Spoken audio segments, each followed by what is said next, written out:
오늘 소개해드릴 인물은 조선의 건국기틀을 다진 왕. 하지만 아들과의 갈등, 말년을 쓸쓸히 보낸 왕. 조선의 1대 왕 이성계입니다. 조선시대의 왕들은 이름보다 묘유가 더 알려져 있는 반면 이성계는 태조라는 묘유보다 이성계가 더 알려져 있다. 1335년 이성계는 지역적으로도 함경도 최변방 함흥에서 태어났고 시골 사람이었다. 그런 그가 어떻게 조선을 건국할 힘을 가졌는지 알아보겠다. 이 당시 시대 배경은 먼나라의 차별이 강화되었었고 반원 정책을 펼친 공민왕과 협조를 한 인물 이성계의 아버지 이자충은 먼나라의 간섭에 벗어나기 위해 활동하고 있었다. 이성계는 아버지 이자충을 도와 쌍성 총간부를 탈환하였고 공민왕 때 병마사 자리에 오르고 신임을 얻었다. 실록에서는 어린 시절을 용맹함이 남보다 월등히 뛰어났다고 묘사되어 있고 무용에 뛰어났다.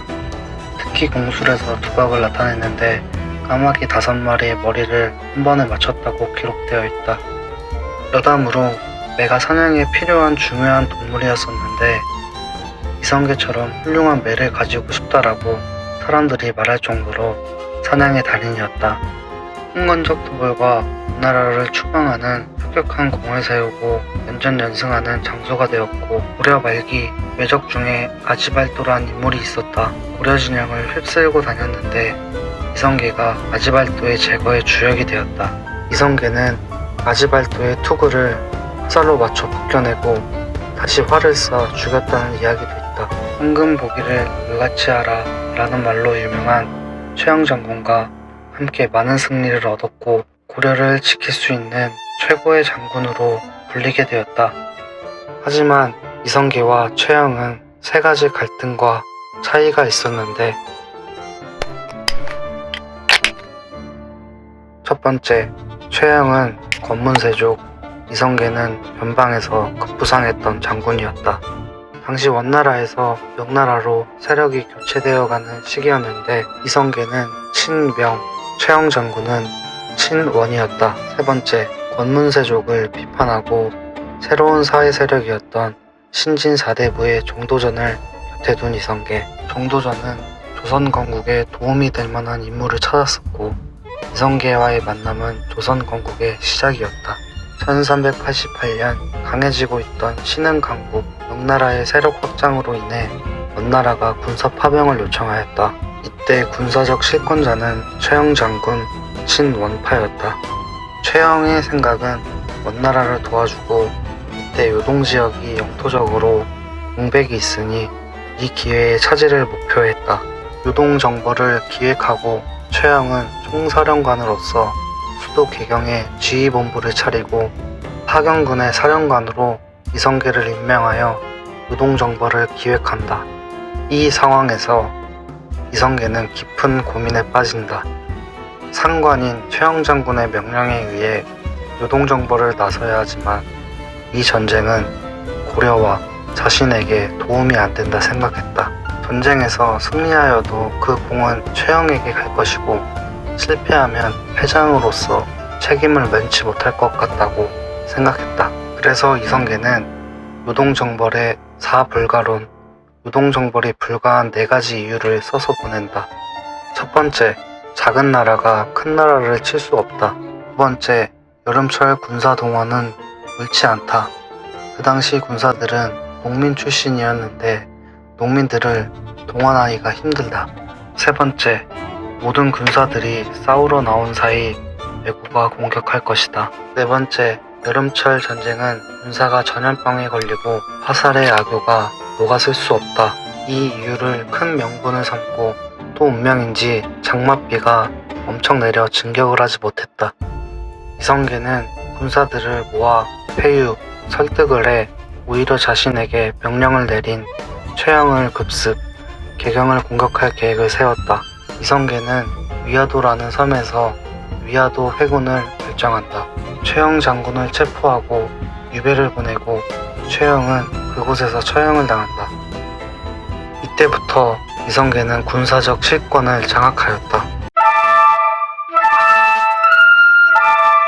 이성계는 우왕을 패하고 자신이 왕이 된다면 백성 신하들의 반발이 엄청났을 거란 걸 모르지 않았다. 그래서 쓴 방법이 나 백성을 위한 사람이야 라고 널리 자기를 알려 백성들과 신하들의 신뢰를 얻었다. 대표적인 예로 권문세족에게 독점되어 있던 토지를 백성 신하들에게 나누어주는 과전법을 시행한 게 대표적인 예이다.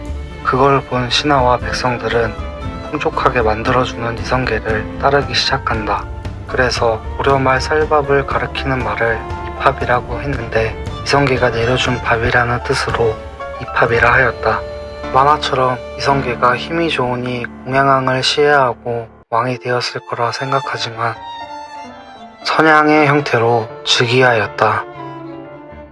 공양왕이 스스로 나아갈 능력이 없으니 능력이 좋은 이성계가 왕이 되었으면 좋겠다는 교서를 발표하고 이성계는 3번이나 거절하였지만 거듭 물려주기에 할 수 없이 뜻을 받아들인다라고 태조주기 교서에 기록되어 있다.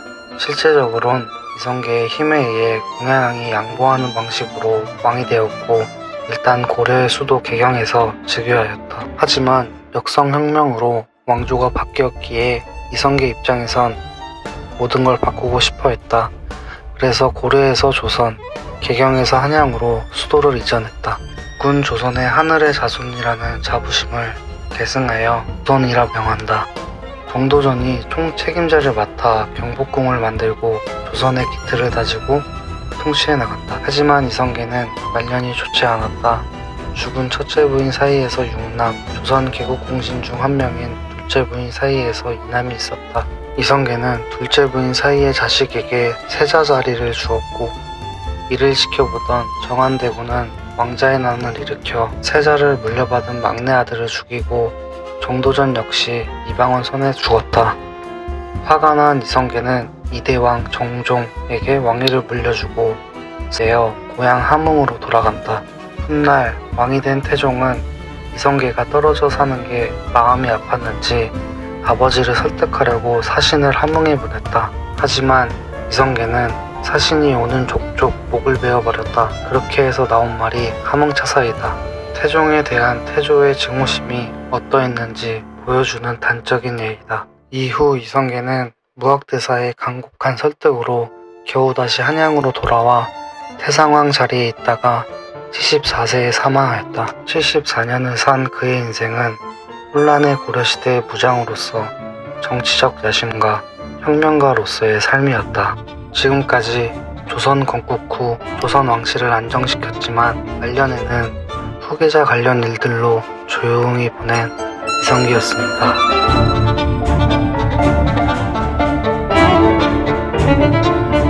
다음 인물은 조선시대의 최고의 킬러 본능을 가진 왕, 조선시대 전성기를 이끄는 디딤돌 역할의 왕에 대해 소개하겠습니다. 감사합니다.